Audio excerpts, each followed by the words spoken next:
Good morning students.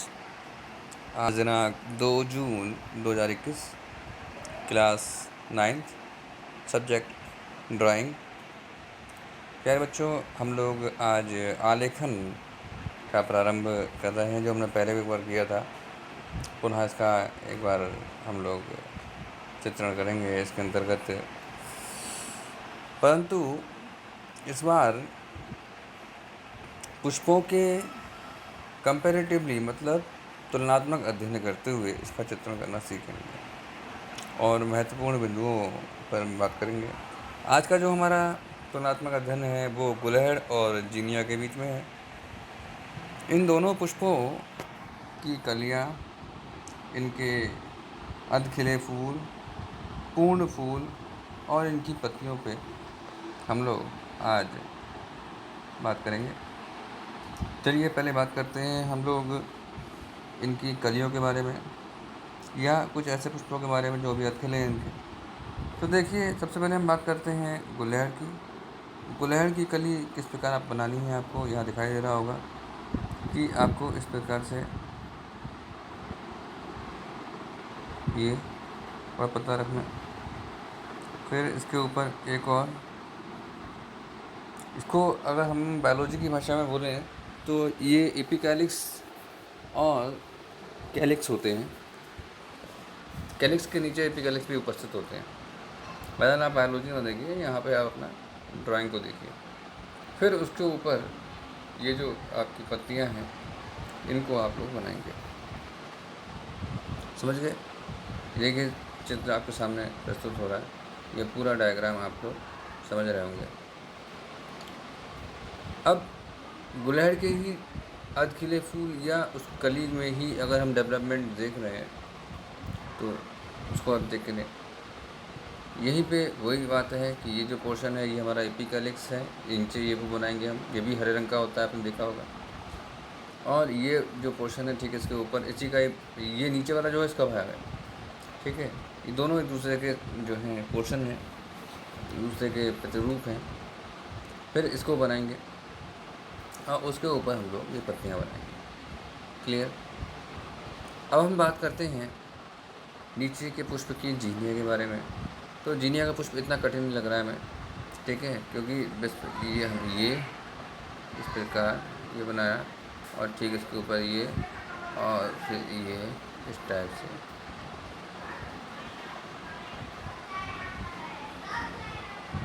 ये हमारा जीनिया का पुष्प तैयार हो जाएगा। मैं तो केवल ब्रश का इस्तेमाल कर रहा हूँ, आप लोग बाकायदा पेंसिल का इस्तेमाल करेंगे। और उसके बाद ही जो है देखिए कितना बेहतरीन तरीके से यहाँ पे आपको शो हो रहा है।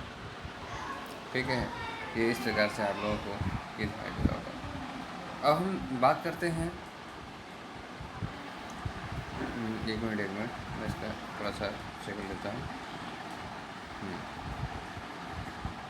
ये इसका एक डेवलपिंग जो फ्लावर है जो अभी वृद्धि कर रहा है, यानी ग्रो कर रहा है। तो अब हम बात करते हैं किसी ऐसे फ्लावर की जो अभी डेवलपिंग में है। तो पहले हम बात करते हैं सरसों की, सॉरी गुलहड़ की। तो इसमें वही बात सामने आपके आ रही है।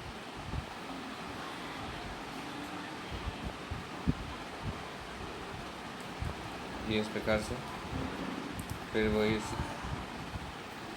हम लोग बाह्य दलपुंज, ठीक है। तो बाह्य दलपुंज हम जो बनाए हैं रेड कलर से, अभी ये बाह्य दलपुंज है। और इसके नीचे जो होता है वो ये अनुदलपुंज कहलाते हैं। और उसके बाद ये जो आप ऊपर का पोर्शन देख रहे हो, ये पत्तियाँ खुल गई हैं यहाँ पे, लेकिन थोड़ी खुली हैं, ज़्यादा नहीं खुली हैं। अगर गौर करने वाली बात है कि गुलहड़ में 5 पत्तियाँ होती हैं। तो आप लोग यहाँ 4 नहीं बनाना है, यहाँ 5 पत्तियाँ होती हैं। गुलहड़ को आप फूल को देखोगे उसमें 5 ही पत्तियाँ होती हैं, ठीक है। और उसके जो ये बाह्य दलपुंज होती हैं ये भी 5 होते हैं। बस एपिकैलिक्स यानी जो नीचे वाला पोर्शन होता है ये लगभग 3 से लेकर 7 तक हो सकते हैं।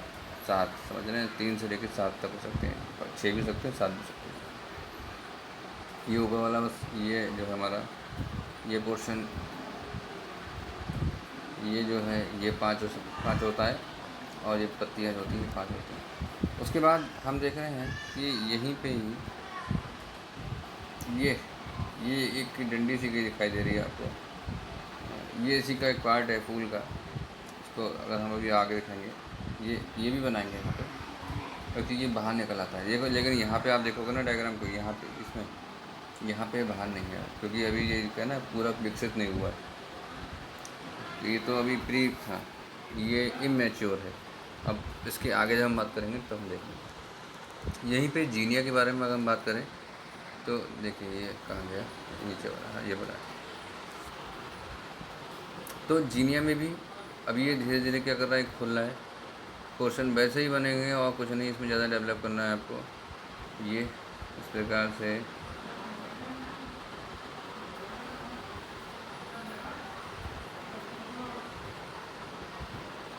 प्रकार से आपको बनाना है,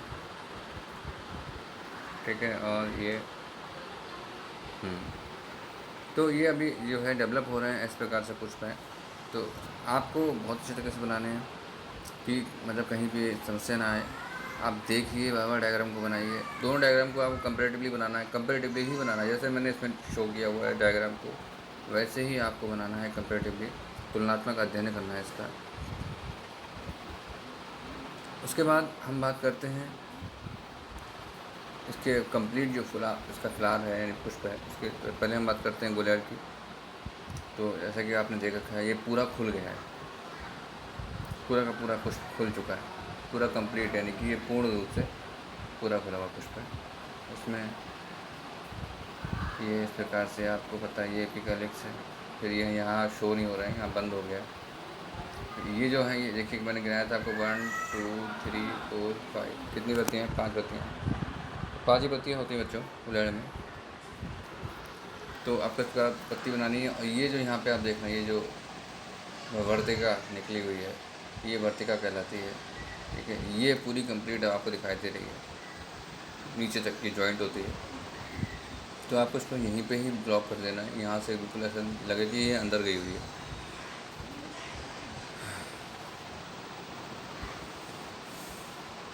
चलिए, बड़ी समस्या होती है बोलने में, चलिए कोई बात नहीं, सब सही हो जाएगा धीरे धीरे। तो यहाँ पे ये इस प्रकार से आपको चित्र बनाना है। फिर हम बात करें तो जीनिया के पुष्प में, तो आपको दिखाई दे रहा होगा इस प्रकार से यहाँ पे एक पेडिसिल है वो दिखाई दे रही है। और ये भी पूरा पुष्प खुल चुका है, देखिए पूरा पुष्प खुल चुका है, ये इस प्रकार से पूरा पुष्प खुल चुका है। और बीच में जो है हमारा पोर्शन है, ये समझे, ये हमारा पूरा आपका पोर्शन क्लियर होता है। इस प्रकार से आप लोग पूरे कंप्लीट जो फ्लावर है उसको बनाइएगा। अब बात आती है पत्ती की। तो पत्तियों में देखिए अंतर होता है, इसकी पत्ती में और गुड़हल की पत्ती में और जीनिया की पत्ती में अंतर है। देखिए किस प्रकार से अंतर है। ये जो मध्य शिरा है, ये जा रही है इसके बीच में से, और इसके दोनों तरफ क्या होता है, शिरा विन्यास होता है।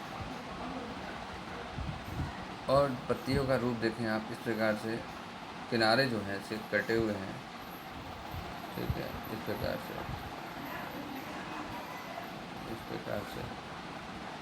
ये कटे हुए किनारे, ये जो कटापन है ना, ये बहुत ज़्यादा लगेगा। कांटे नहीं हैं, कटे हुई है पत्ती। इसी प्रकार से आप लोग देखिए यहाँ पे इस पत्ती को और थोड़ा हम देख लेते हैं। ये पत्ती का दूसरा रूप है। आप चाहें तो इस पत्ती को थोड़ा सा लयनात्मक रूप से भी बना सकते हैं। इस प्रकार से यहाँ इन्होंने इसको ब्लॉक कर दिया, आप चाहें तो इसको ब्लॉक करें इसको। ये एक संरचना अलग से थोड़ी सी कलात्मक है, ठीक है। और शिरा विन्यास तो आपको पता ही है कैसे देना है,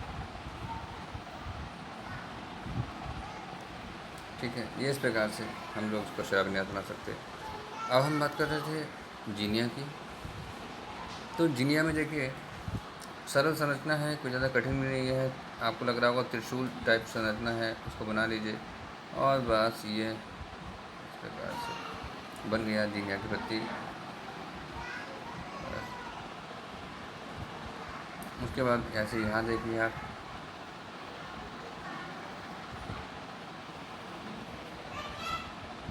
सेम है, कंप्लीट स्ट्रक्चर है पत्ती का। ये इस प्रकार से आप लोग ये तुलनात्मक अध्ययन था। तो प्यारे बच्चों, आज जो हम लोग ने स्टडी करी है, इसका तुलनात्मक अध्ययन किया है गुलेहड़ और जीनिया का। इसको आप लोग एक पेज पे, एक प्लेन पेपर पे तुलनात्मक तरीके से बनाएगा। पेपर को भी आप जिस एंगल में रखा हुआ है ना, पेपर भी उसी एंगल से रखेंगे और दोनों के जो है चित्र ऊपर नीचे बनाएंगे। ठीक है, ये यहाँ पे कनेर को आप काट दीजिएगा, कनेर आपका नेक्स्ट रहेगा। यहाँ पे कनेर को आप लोग काट दीजिएगा, कनेर नहीं है, केवल गुलेहड़ है और जीनिया है। ठीक है, इन दोनों को आप लोग बनाइएगा। ठीक है, दोनों का तुलनात्मक अध्ययन करिएगा और आशा करता हूँ चित्र अच्छा बनाएंगे। रंग नहीं भरने हैं, केवल और केवल आपको इसका पेंसिल से चित्र बनाना है और हल्का हल्का शेड करना है। ठीक है, चलिए, धन्यवाद।